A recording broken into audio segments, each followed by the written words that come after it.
Well, the Young Turks, we got nothing but a fun and exciting hour ahead for you guys. I am Cenk Uygur.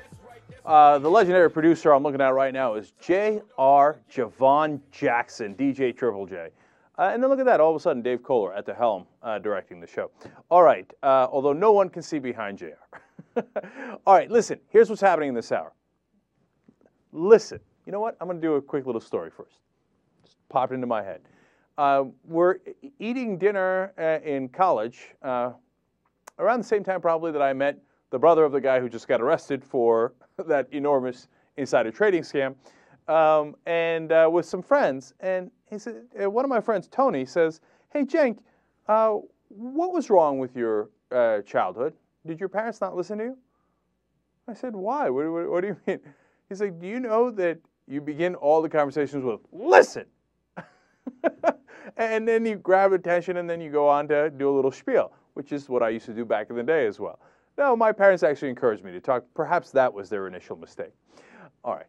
Anyway, we move forward. So on today's program, we still have to discuss how Obama is on the counterattack. And we're going to start with that in a little bit. That's a very, very positive thing, right? Now, unfortunately, we also have some backtracking on some issues. And then I'm super jazzed about two polls. I know, polls, but these are important ones.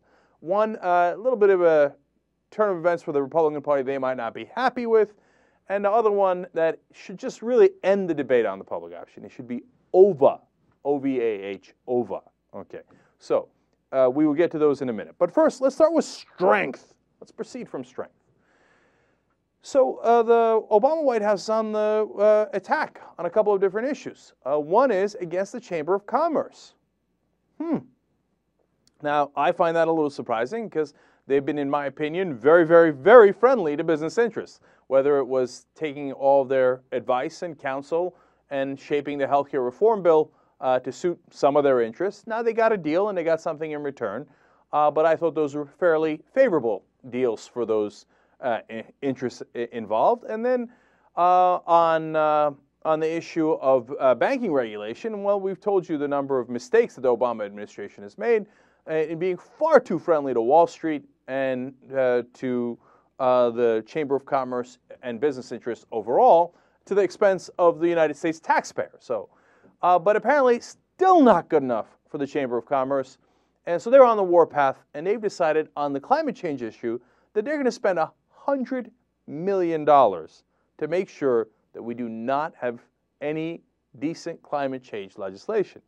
Now, think about how much money they must make from, the way that they do business now, whether that involves pollution, whether that involves non-clean energy, gas house emissions, etc. They make so much money that they could spend $100 million to try to kill any effort to tweak their system at all, right? So, well, that didn't sit well with the Obama administration. And Valerie Jarrett, who is a top advisor to the president, said something that I found funny. She said, quote, "I think that the strategy of running a negative ad campaign instead of having constructive dialogue seems wasteful of an opportunity and wasteful of money." In my mind, that's her saying to the Chamber of Commerce, hey, listen, we're willing to play ball. What's the matter with you? Come and talk to us, right? And we can have a conversation. I don't know why you're going off the deep end here, but that's because they're greedy. And the corporations in America are used to getting exactly what they want and more.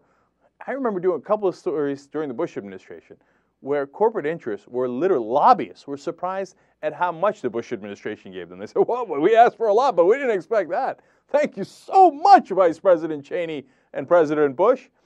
Well, things have changed a little bit, so they don't get more than they asked for anymore. Wow. So they go on the warpath. They go on the attack. But what is incredibly encouraging is that the White House is now attacking back. All right, so let's go to Obama's weekly address here. Now, he speaks in soft tones, but if you listen to what he's saying, he's carrying a big stick. Let's listen to clip number 3 here. The insurance companies have done everything in their considerable power to stop us. We know that this inaction has carried a terrible toll. In the past decade, premiums have doubled. Over the past few years, total out-of-pocket costs for people with insurance rose by 1/3. And we know that if we do not reform the system, this will only be a preview of coming attractions. A new report for the Business Roundtable, a nonpartisan group that represents the CEOs of major companies, found that without significant reform, health care costs for these employers and their employees will well more than double again over the next decade. The cost per person for health insurance will rise by about $18,000. That's a huge amount of money. That's going to mean lower salaries and higher unemployment, lower profits and higher rolls of uninsured. It's no exaggeration to say that unless we act, these costs will devastate the U.S. economy. This is the unsustainable path we're on, and it's the path the insurers want to keep us on. In fact, the insurance industry is rolling out the big guns and breaking out their massive war chest to marshal their forces for one last fight to save the status quo. They're filling the airwaves with deceptive and dishonest ads. They're flooding Capitol Hill with lobbyists and campaign contributions. And they're funding studies designed to mislead the American people. Of course, like clockwork, we've seen folks on cable television who know better waving these industry-funded studies in the air. We've seen industry insiders and their apologists citing these studies as proof of claims that just aren't true. They'll claim that premiums will go up under reform, but they know that the nonpartisan Congressional Budget Office found that reforms will lower premiums in a new insurance exchange while offering consumers protections that will limit out-of-pocket costs and prevent discrimination based on pre-existing conditions. They'll claim that you'll have to pay more out-of-pocket, but they know that this is based on a study that willfully ignores whole sections of the bill, including tax credits and cost savings that will greatly benefit middle-class families. Even the authors of one of these studies have now admitted publicly that the insurance companies actually asked them to do an incomplete job. It's smoke and mirrors. It's bogus, and it's all too familiar. Every time we get close to passing reform, the insurance companies produce these phony studies as a prescription and say, take one of these and call us in a decade. Well, not this time. The fact is, the insurance industry is making this last-ditch effort to stop reform, even as costs continue to rise and our healthcare dollars continue to be poured into their profits, bonuses, and administrative costs that do nothing to make us healthy, that often actually go toward figuring out how to avoid covering people. And they're earning these profits and bonuses while enjoying a privileged exception from our antitrust laws, a matter that Congress is rightfully reviewing. The insurance companies have done everything in their considerable power to stop us. There you go. Uh-oh. All right. So, look, he's on the warpath there on the healthcare insurance industry, right? The Chamber of Commerce, of course, supporting the healthcare insurance industry. In fact, it's cost them a number of supporters. Walmart, believe it or not, Target, and Kelly Services have all expressed concern about the Chamber's position. Now, on a previous show, we explained why Walmart does that. It's very ironic. It's because they offer bad health insurance, and the way that this reform is set up, they would have a competitive advantage because of that, because their insurance system gets grandfathered in, right? Now, but nonetheless, they're saying, hey, wait, the Chamber of Commerce is not representing us on this, and the Obama administration is being smart in how to use those companies against the Chamber of Commerce, which is being extraordinarily greedy in terms of the healthcare reform effort, or not joining the effort at all. And then Apple, Nike, Pacific Gas Electric, and Exelon have all quit the Chamber of Commerce over what they're doing with climate change. So we got a real war going on here. And again, Obama being smart in picking off those companies and leaving the Chamber exposed as, you know, for lack of a better way of putting it, the greedy companies. The companies who don't want to pay their fair share, who don't want to get meaningful reforms so that we have a functioning system, right? And so whether the Obama White House is attacking the healthcare insurance industry, as they did forcefully there, whether they're going after the Chamber of Commerce, as Valerie Jarrett and some of the others in the administration have, or whether they're going after Fox News, I'm seeing a new, emboldened, stronger White House that doesn't mind fighting back. So that brings us to David Axelrod and Rahm Emanuel going on the morning programs on Sunday to fight back against Fox News. And here we have some very encouraging developments. We're going to show you clip number 5 here first. Axelrod's with Stephanopoulos on ABC, and Emanuel, the chief of staff, of course, is on CNN with John King. Let's watch. Are you worried that your strategy is fortifying your enemy? Well, I don't. I'm not concerned. Mr. Murdoch has a talent for making money, and I understand that their programming is geared toward making money. The only argument Anita was making is that they're not really a news station. If you watch, it's not just their commentators, but a lot of their news programming. It's really not news. It's pushing a point of view, and the bigger thing is that other news organizations like yours ought not to treat them that way, and we're not going to treat them that way. We're going to appear on their shows. We're going to participate, but understanding that they represent a point of view. I'm trying to get behind the curtain and understand why your White House has decided that it is in its interest to have this boom with our rival, Fox News. Anita Dunn, one of your staff, calls it the communications director, the wing of the Republican Party. Why? Well, no, it's not so much a conflict with Fox News, but unlike, I suppose, the way to look at it and the way the president looks at it and we look at it is, it's not a news organization so much as it has a perspective, and that's a different take. And more importantly, is not have the CNNs and the others in the world basically be led in following Fox, as if what they're trying to do is a legitimate news organization. Oh, God, that is music to my ears. How long have we been saying that on the Young Turks? They're not a legitimate news organization. They have every right in the world to exist. In fact, they could be a part of a healthy conversation in the country, as long as they are not misleading people, as long as they don't do false advertising and say that they are straight news, unbiased news, fair and balanced reporting and journalism. That is a joke. And I'm partly amazed, although I've seen it long enough that I shouldn't be amazed, that John King asked the question of, I'm trying to find out why you guys are doing this. Golly gee willikers, John. Could it be because Fox News has started every single attack against the Obama White House, and while Obama was running against John McCain, that they were the ones who started it and had it spread to CNN and MSNBC and ABC, et cetera, et cetera? Could that have something to do with it? Could it be that it's incredibly obvious that Fox News is partisan and does not do, quote unquote, straight journalism, and that might be against the interests of a progressive president? And could it be, John, it's because misinformed people, you see, I pulled back an insult there, a little bit of restraint on the Young Turks.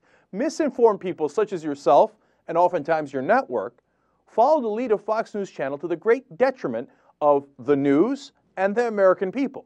For example, when in 2000, the election of 2000, Fox News Channel was the first to call the election for George W. Bush. And the person they had in charge of calling the election was his cousin. That is literal.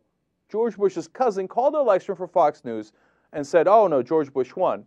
And within minutes, the rest of the news stations, including CNN, panicked and said, okay, George Bush wins. We don't want to be late to Fox News. We want to be quicker than Fox. Sure, yes, George Bush wins. And that only wound up changing history. Look, you got to give it to Fox News. They're very clever, and they know how to manipulate the news, and they get that it's smart to pretend to be neutral so people take you more seriously. Let me give you a quick example from a blog I wrote today that's up on our website on theyoungturks.com. Can you imagine if in the Kerry-Bush election, Air America was around at the time, I believe, and I know we were. Let's go with the Air America example. Air America comes out and goes, okay, John Kerry's won the election.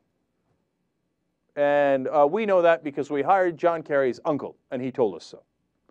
Now, who would have taken that seriously? Do you think ABC and CBS were like, oh my God, Air America's reporting John Kerry won. Okay, John Kerry won. Now, why would you take Fox News seriously when they do the same exact thing? Except they spend a lot of money doing it, right? And they look very professional. And they hire the same news actors as some of the other channels did, right? Because they give you the veneer of professionalism and journalism when that's not what they're doing. And look, we have you can see this in my blog, we have links to the internal memos from Fox News after the 2006 elections. Their vice president of news sends a memo to his reporters saying, can you please find Iraqi insurgents celebrating Democratic victories? Go find that. And we're going to pretend that the Iraqi insurgents are happy that the Democrats won the elections. Gee, are they partisan? Are they a propaganda outlet supporting the Republican Party? I can't quite make up my mind, John. Why, oh, why would the White House be against them? So the fact that the White House has caught on to this and that they have engaged in the battle, that they have joined the fight, is fantastic news. Because if they don't fight, they're going to get swift-voted on every single issue. And the rest of the schmucks in the... See, I did it. I couldn't pull that insult back. The rest of the schmucks in the media will be like, oh, I don't know, Fox News said it. Okay, then it must be legitimate. Let's report it. Come on, everybody, let's talk about Bill Ayers. Let's talk about Reverend Wright. Let's talk about Acorn. Oh, what? Oh, they had a partisan agenda? But that news actor worked on another show of ours earlier. How could that be? Because they pay him the money to say whatever's on the teleprompter. And Fox News writes the teleprompter saying, oh, you know what? The Democrats are the bad guys and the Republicans are the good guys. Or often, as Jon Stewart pointed out on the Daily Show a couple of years back, they don't tell you, they ask you. They just, the question, you know, what Jon Stewart brilliantly called the cavuto, okay, which is, are the Democrats helping Iraqi insurgents? I don't know, we're just asking. So, look, anyone who has a pulse, who's been paying attention at all, would have known that by now, but they didn't. And obviously the rest of the media didn't. That's why the White House had to go take this proactive step. And all of a sudden, we have a conversation on it. And look at this. Jacob Weisberg writes in Newsweek, the oh garbage factor. Fox News isn't just bad, it's un-American. Now, that's going further than I would, okay? But we've started a conversation, and Weisberg thought about it, and he writes for Slate as well, or certainly used to. I believe they're partners, Newsweek and Slate. And he said, wait a minute, actually, it's true that Fox News is doing partisan news, and if they are, that is against the American tradition of objective journalism, not partisan journalism. Now, I actually, funny enough, disagree with Weisberg. I think America also has a rich tradition of partisan news and partisan journalism. The Nation and Mother Jones, for example, on the left-hand side, do some great journalism, but they say, hey, you know what, we have a progressive perspective. The National Review on the right-hand side is a magazine, does some pretty good journalism from time to time, and they say, hey, we have a conservative point of view. The only ones who are lying about it are Fox News Channel. Okay, so pointing that out all of a sudden gets articles like this written, where they go, hey, wait a minute, let's have that conversation. Does it make sense? And it, of course, doesn't make sense to cover their stories as if they're unbiased stories. All right, so nicely done, Obama White House. Going on the attack definitely made sense and has made some progress now. Now, when we come back, George H.W. Bush goes on the attack against MSNBC. Does he have a point? Interesting. We'll check it out. Young Turks. Hi, I'm Dr. J.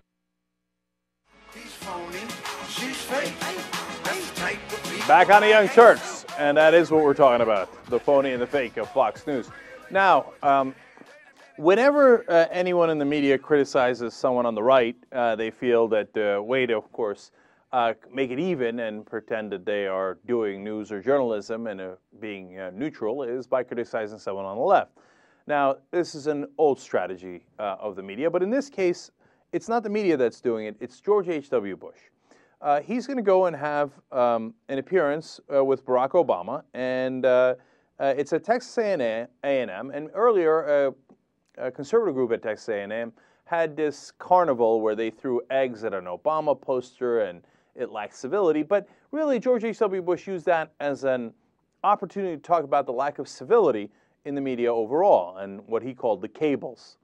And really, he's mainly referring to Fox News Channel. But of course, as a Republican, he can't say that and not catch a whole lot of flack. So he says the cables, and then he points in the direction of MSNBC as well, right?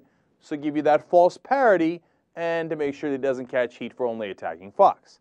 So now, he used some questionable language, which we're going to play for you here. Rachel Maddow ran it on her program and then had a conversation about it, which I found to be amusing. So let's show you Bush's statements from Rachel's show. Here we go. In a follow-up interview with CBS Radio today about that call for civility, the former president, out of nowhere, volunteered his own theory on where the breakdown in civil discourse is coming from. I don't like it. I think the cables have a lot to do with it. thinking back to when I was president, we got tons of criticism, but it didn't seem day in and day out quite as personal as some of these talk show people. And it's not just the right. There's plenty of people on the left. If you want me to name a couple of names, I'll be glad to do that for you. Go ahead. Keith Olbermann and Rachel Maddow. I mean, here's a couple of sick puppies. Reached for comment while trying on his adorable Halloween costume. My puppy said, Sorry. Why is the former president calling me and Keith Olbermann sick puppies? I honestly do not know, but here's what he said next. And the way they treat my son and treat anybody that's opposed to their point of view is just horrible. Okay. Now, is there irony in Bush saying that people shouldn't name call as he calls Olbermann and Maddow sick puppies? Yes, I would put that in the irony category. And then, is there false parity in comparing the Fox News to Olbermann and Maddow? And especially when you're talking about lack of civility. Look, get your facts straight at least. You know, you can say what you like about Keith Olbermann, and he has a lot of bombast. Bombast I like, but you might not like. But Rachel Maddow is just about the most civil person on television. And if you watch 2 minutes of her show or any period of her show, it would be comical to call her, to say that she lacks civility. No. You can criticize other things. You cannot criticize that. I mean, that is a definition of false parody. Beck and Maddow, please. You can disagree with them, but they're doing totally different shows. You know, she had Olbermann on the show, and then they talked about it a little bit, and Olbermann made some very good points. One, he said, look, he probably didn't like what we said about his son. Okay? And he's right. And he's being magnanimous by saying that. I'm sure Fox News wouldn't view it the same way if it was a Democratic president criticizing them. They wouldn't be talking about his legitimate feelings, right? So as a father, you know, it's tough to see your son take it on the chin like that, and you have to rationalize it by thinking, well, it wasn't my son's fault. It was those sick puppies who were criticizing him. That's definitely right. But Olbermann's second point is the one that impressed me. He reminded me, and I have to be reminded of this from time to time because, as some of you know, I used to like George H.W. Bush, and I still do to some degree. He's like, look, he's the guy who started it. Now, why, how, right? Well, he's the guy who hired Roger Ailes for his campaign. Roger Ailes is the guy who now runs Fox News Channel. Roger Ailes is the guy who signed off on all the attack ads, along with Lee Atwater, where they pummeled Michael Dukakis, including Willie Horton. You know, black man was released on a furlough. Is Dukakis going to release black men all over the country on furloughs who are going to go on crime sprees? And you see that theme over and over and over again. Who's the guy who sanctioned that? George H.W. Bush. Who's the guy he hired? Roger Ailes. And you want to talk about lack of civility? George W. Bush and Karl Rove, and making it personal. They made it personal about everybody. And so Bush, I suppose, in the end, is insecure about what he has spawned. And say what you like about his policies, and I liked some of his foreign policy. But what he spawned is ugly. It's very, very ugly. And now that it's grown to adult size, he doesn't like it. And he has to find a unique and bizarre way of criticizing it here. So then, you know, as I looked back at the fact that Roger Ailes worked on Bush's campaign, I read a little bit more. I took that opportunity to read a little bit more about Roger Ailes' history. And I came upon this fact that I did not know before, which is amazing. Two things that are amazing. One, Roger Ailes, for a long time apparently, has what he calls the orchestra pit theory. This is really important. Let me give you the quote explaining it first. Ailes says, quote, if you have two guys on a stage and one guy says, I have a solution to the Middle East problem, and the other guy falls in the orchestra pit, who do you think is going to be on the evening news? Bingo. That is exactly the right question. The guy who falls in the orchestra pit will definitely make the news. Now, so what is the significance of that? The significance is just grab the attention. Grab it any way you like. It doesn't matter. But once you've grabbed the attention, then you could frame things by asking the questions that Fox News asks. You know, are the Dems helping Iraqi insurgents? I don't know. We're just asking, right? As Jon Stewart said on The Daily Show, is your mother a whore? I don't know. I'm just asking, right? So, but once you fall in an orchestra pit, even though it's not good to fall in the orchestra pit, you have the stage. And nobody gives a damn about that guy's Middle Eastern solution or answer or question or whatever the hell he was doing. And Roger Ailes has used that successfully at Fox News over and over again. And now, of course, the prime example of that is Glenn Beck, who falls in the orchestra pit on a daily basis. He falls, gets up, cries, laughs, and he doesn't give a damn. He's just grabbing people's attention and changing the conversation to what he wants and getting the ratings and the money in the meanwhile. Now, here comes really interesting point number 2. So then I looked at the precursor to Fox News Channel. They are not related by the people who ran them or by corporations, but there was a conservative news cable station before Fox News. And I mistakenly have said on the show a couple of times that Roger Ailes ran it. It turns out I was wrong. It was Paul Weyrich. I remembered wrong. It was Paul Weyrich, another bastion of the conservative movement that used to run national empowerment television. They made a number of mistakes that Fox News learned from and changed. What were those? Well, number 1, they were much more serious, and they didn't necessarily believe in the concept of entertainment value. Roger Ailes comes in and goes, you clown. Let's get some hot girls. Let's get some hot graphics. Let's grab people's attention. And let's do a lot of bombast to grab people's attention. Let's hire a guy like Bill O'Reilly to shout and scream. And then we'll work the issues in. Don't start serious issues. Start with theatrics, right? And shiny things, as you saw from that Balloon Boy incident. Americans like shiny things. They get distracted easily by them, right? So, and number 2, the National Empowerment Network television was to the right, and they're probably the right of Fox News Channel now, believe it or not. But because of that, they criticized the Republican Party a lot. Roger Ailes was like, no. You want to be close to power because then you'll get the guests, you'll get the access, you get all these benefits, and you don't cause any waves, and then you don't have problems with your sponsors or with your advertisers, etc. So no, do more Republican Party propaganda, which we now, see them doing, and the White House has finally, after all these years, called them out on it. Point number 3 is, most importantly, don't call yourself conservative. That's the mistake the National Empowerment Television made. At some point, they changed their name to the Conservative News Talk Network. And Ailes was like, no, you don't do that. You pretend you're real journalists. You pretend you're fair and balanced. So that way you gain legitimacy and credibility, and other people will copy what you're doing. They'll listen to what you're doing and take it seriously, as if it isn't partisan.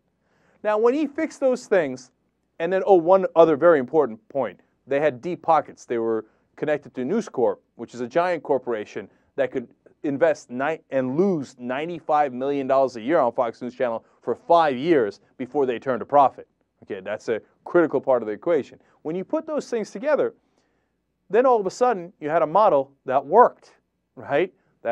And you have to give Roger Ailes a ton of credit for this. Now, I probably call people stupid on this show too often, right? And I think genius is a way overused word. You call Mike Martz, an offensive coordinator, a genius. Oh, please.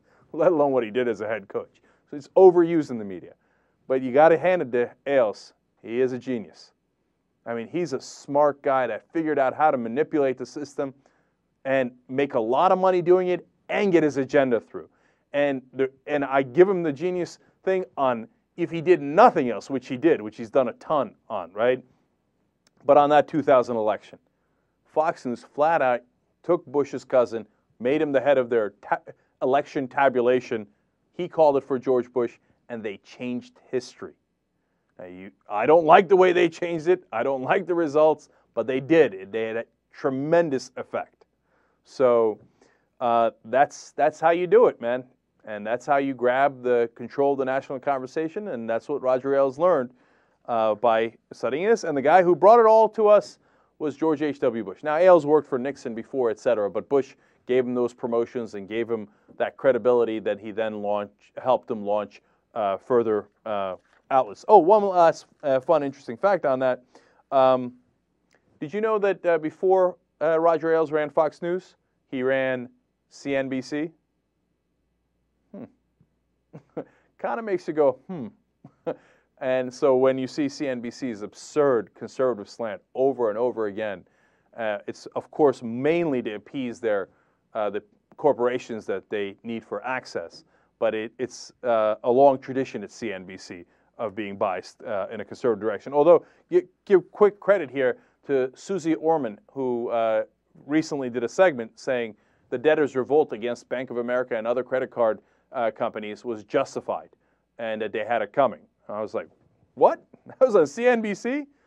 She's going to catch some flack for that, but nicely done. Credit where credit is due. All right, now I got to give you those two studies that I told you about, or the polls that I told you about, that are so important, in my estimation. Number one, yes, Fox News and others might think that they are so smart in how they manipulated the country, and they are. But in the end, all this conservative bombast has done great damage in the long run to the Republican Party itself.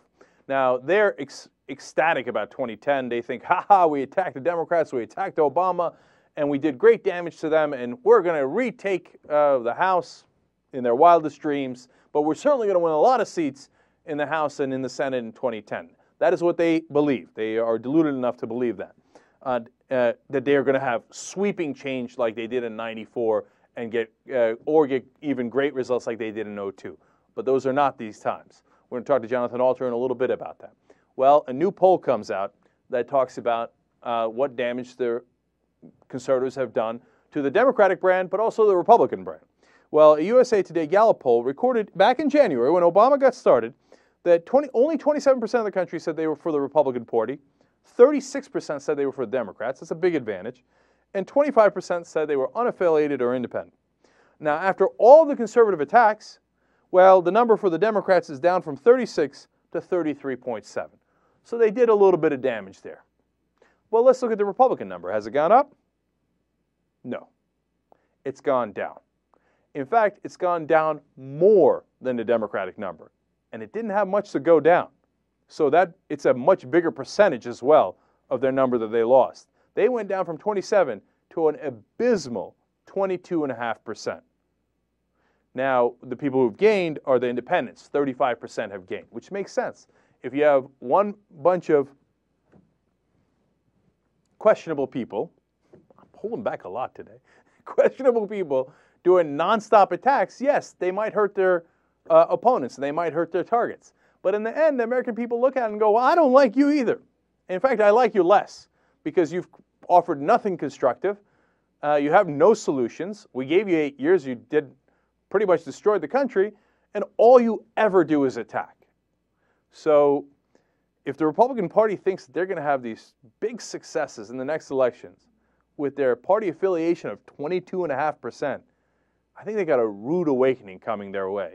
They have no idea how deeply unpopular they are.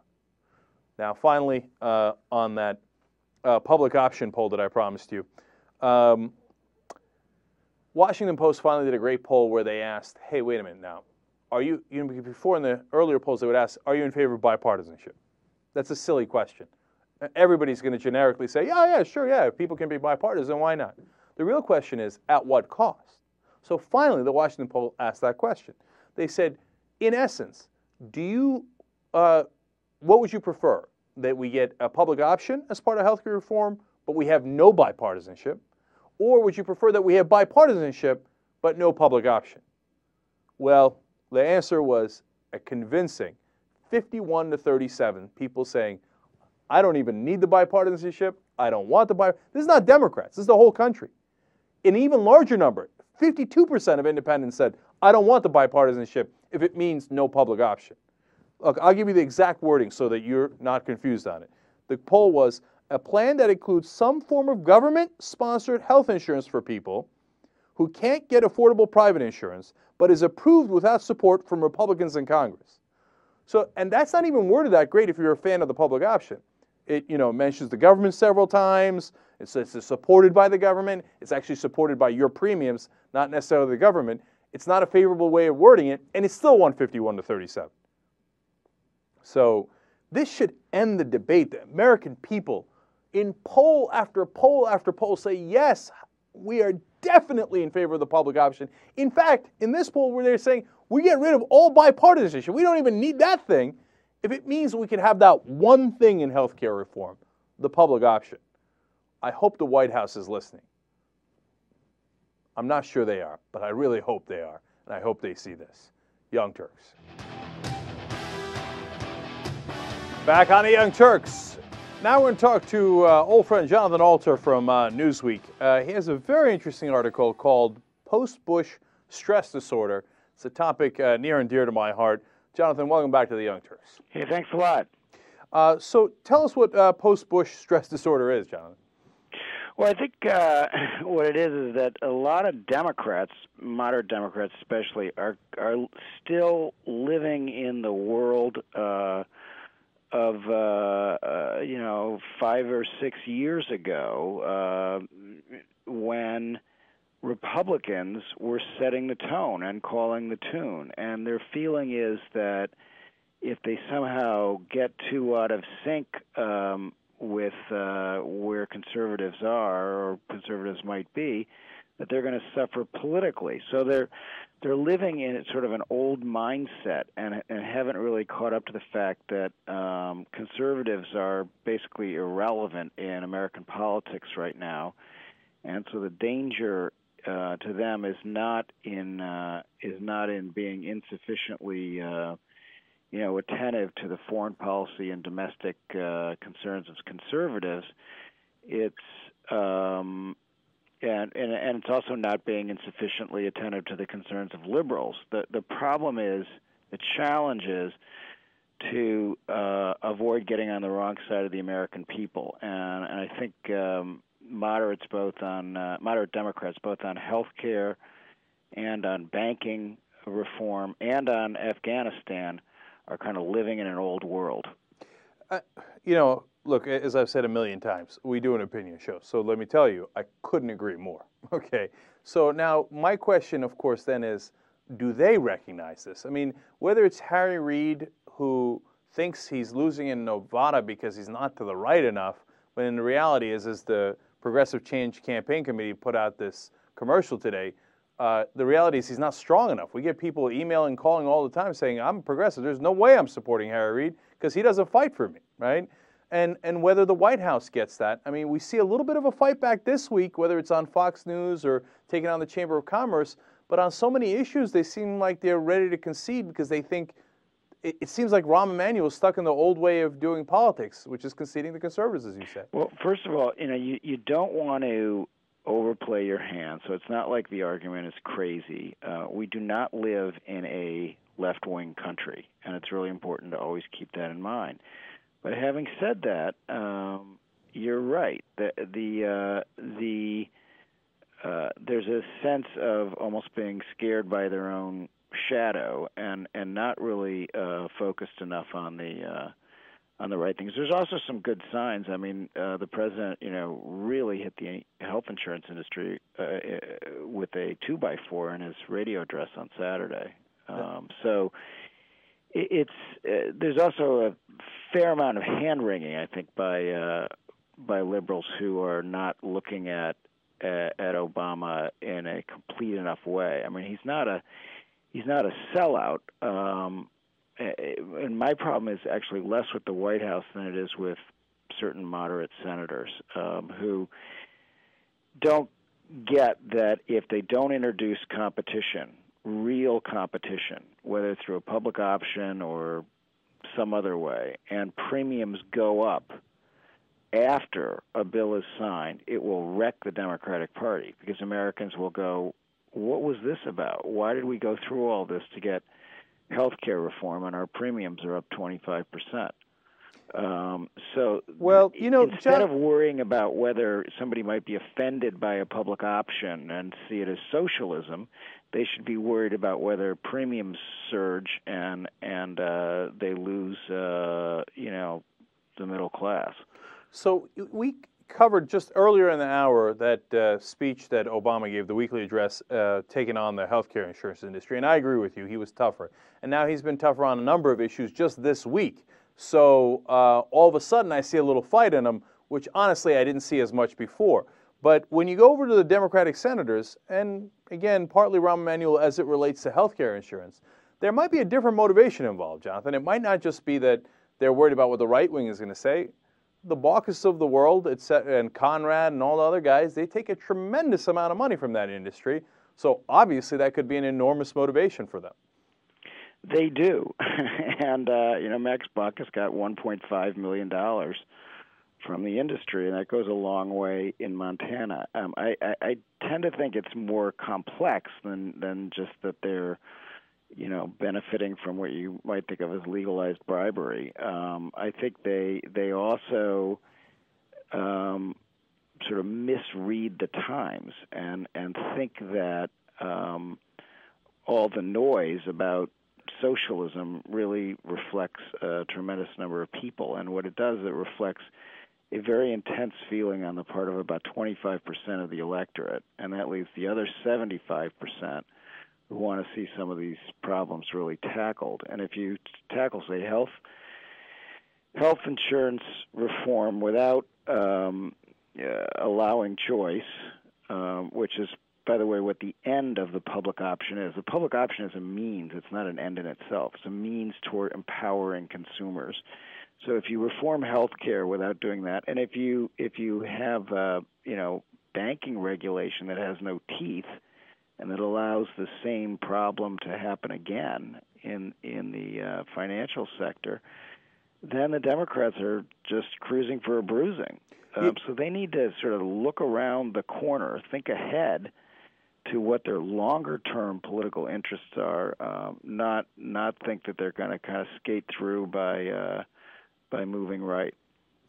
For the last 6 months on this show, we've been screaming cost containment, cost containment, cost containment, because if it's not the public option, you have to give us something else, and you have to explain. And though we've been saying this about the Obama White House, you have to explain how an insurance exchange would give us real cost containment, or some of the newer ideas that are coming around about containing costs. And now I see the Dylan Radigans of the world and some others coming around to that idea that you just mentioned there, that if you don't have cost containment, this whole thing blows up on you. So, Jonathan, but you did, and you mentioned in your article, you did earlier call the public option advocates, it's kind of a fetish for the public option. Yes, and I said that again in my story, and I still think what happened was over the summer, you had a bunch of liberals who basically said public option or bust, public option or we don't want a bill, and that was folly. So there was something to be said for a strategy of saying, look, let's just keep this process on track, and we will fix it in the House Senate Conference Committee where they resolve their differences. But if you derail it by drawing lines in the sand, to mix a metaphor, you'll get no bill, and that is not acceptable. So but Jonathan, I disagree on that. The idea of going crazy over the public option over the summer, I don't think was helpful. There was no way it was going to be approved by the Senate Finance Committee. So the goal was to just get something through the Senate Finance Committee so that a public option, or what will likely be a trigger for a public option and an opt-out process where states have to opt out of the public option, which is a pretty good solution, pretty good compromise. That can be added in conference. And the reason that I objected to making a fetish of the public option over the summer was it impeded the progress of the bill. At this point, I think it's very important for everybody, including liberals, everybody else, to weigh in heavily for some kind of public option. But the time to do that is now. So this was a tactical dispute I was having with Ed Schultz and other people, because when they would say things like, and I think you and I argued about this a little bit, like the bill's worthless without a public option, they simply didn't know what they were talking about. There are so many other elements of this bill. There's so many moving pieces. Just to give you a really quick, Jonathan, just to give you a really quick example, how many of the people who you think are advocating for a public option know that a public option won't be available to them? It is unavailable to 90% of the American public, the public option that is in the House bill. It's only available to you if you don't have insurance, because the unions and the HR people who are running corporate America have managed to convince, yes, liberals in the House to make a public option available only to those who don't have insurance, not to those who do, because that would be a threat to their interests and their control as unions and benefits people inside corporations. So the whole public option debate has been conducted largely in ignorance.